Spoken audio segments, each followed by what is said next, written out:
This is a quick demo of the fast play button. Here it is. If I click on it, I get almost instant play.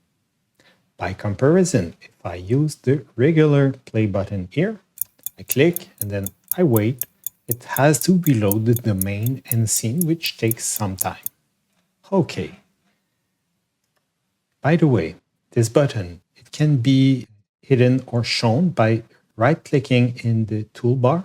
So if I hide it, I can add it back here by right-clicking. You can also start the function from the edit menu and then play mode and fast play or shift alt P. How does it work? Well, it doesn't do any magic. In fact, you can have fast play with the regular play button by going to project settings and then the editor section. At the bottom, you'll find enter play mode settings. By default, it is set to reload domain and scene, which is the best option before delivering your project. You should always test with this option. What fast play does is it sets it to do not reload domain or scene.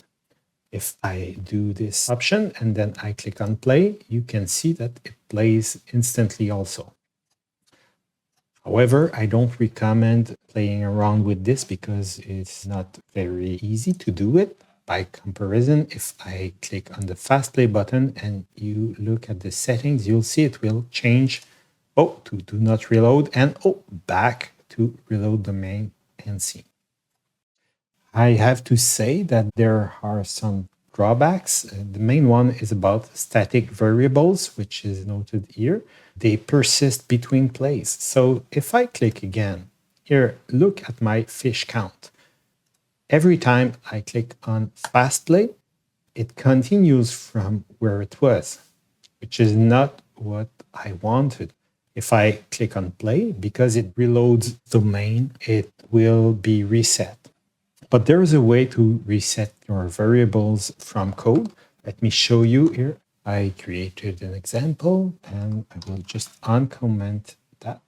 So I made a method named reset statics. You can name it however you want. And you have to use this attribute to make sure it will run every time you run your game.